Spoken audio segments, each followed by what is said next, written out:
As far as I'm concerned, tapos na yung UAAP season. Too bad! But since matutulungin kami dito, ako dito, bigyan natin ng unsolicited advice ang dalawang contender for the finals. Okay, that's Ateneo and UST. I think we should go to UST first kasi parang sila yung obviously the underdogs here. Just like 2006.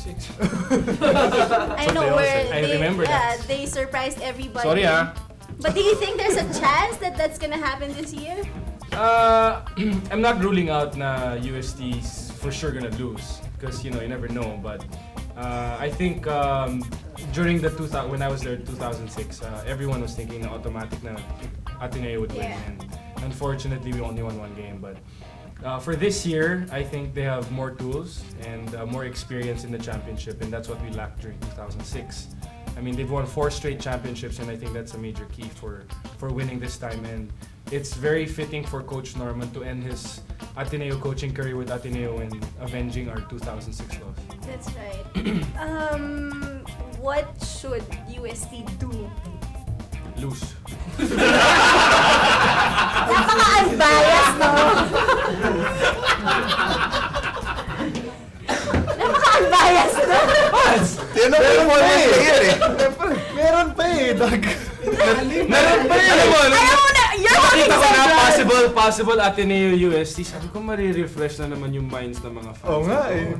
Sakto, dami mga nag-tweet sa akin, hey, 1 second But shot. also- Ano nag-tweet eh, no? Oo, sabi ko, nangyaya itong mga to But at the same time, I know yung UST, hindi sila magpapatalo sa inyo, hindi kayo hahayaan magkaroon ng 5 peak. Galit na galit ka, wala lang lasal. At least hindi ko Yes, Miyaka. Yes, Anyway, what do you think should UST do? You know, I honestly think it's not as easy as some people are expecting it to be. UST is complete. Their lineup, they have strong perimeter players. They have Fortuna, they have Bautista, they have Teng, all of these guys. Then they have mid-range, they have Mariano.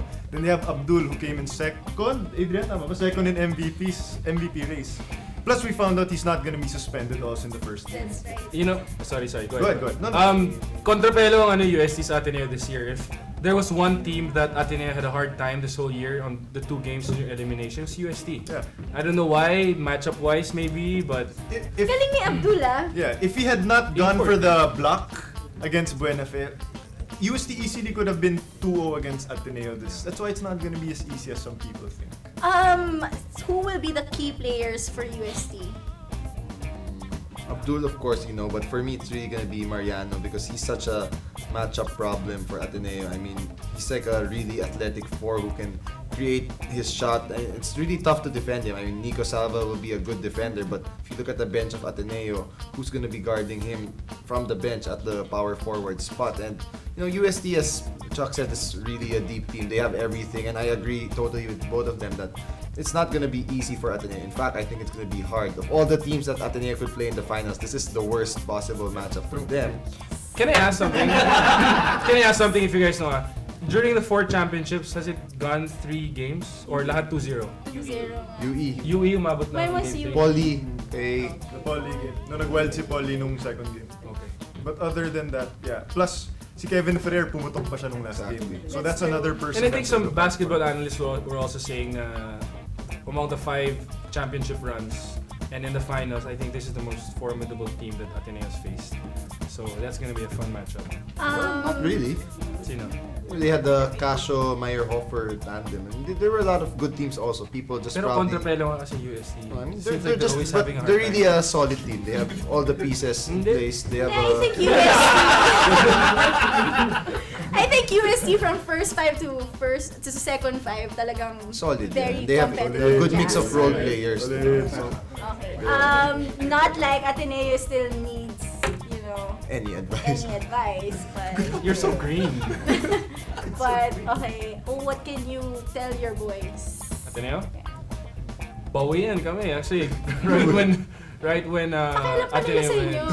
Naalala nila yun, ha?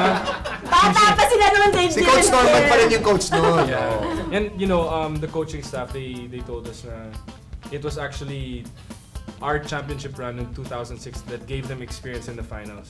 and it carried over not the year after but 2 years later when they won the first championship. And sakit na kami naging charged to experience, pero hey, if it really if I knew then Ateneo would win 4 or 5 straight championships, I mean, then that's the experience that they needed. Tsaka I wanted to ask you also, Doug. I think one of the big things for Ateneo nung 06 was that everyone expected nga Ateneo to win. I mean, UST had a bunch of players na, although they were talented, walang household names.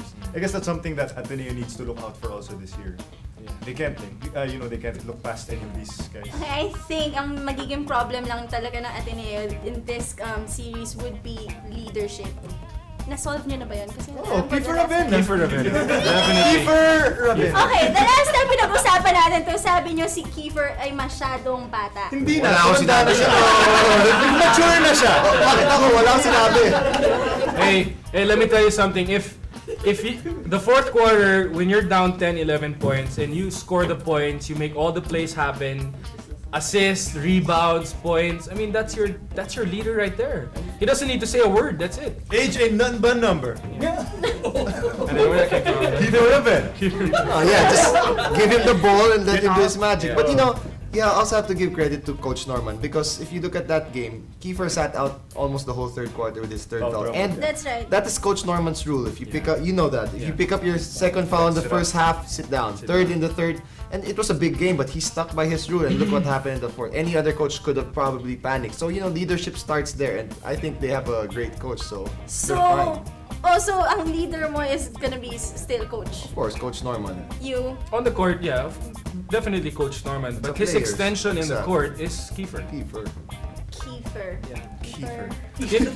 If Coach Norman didn't have that confidence of allowing Kiefer to do his thing during the fourth, it wouldn't have happened. So he has that trust and that leadership. Slaughter scored all of his points off of From Kiefer Kiefer, Ravenna. Exactly. And- Even the big three of Buenafe. So everything from Ravenna.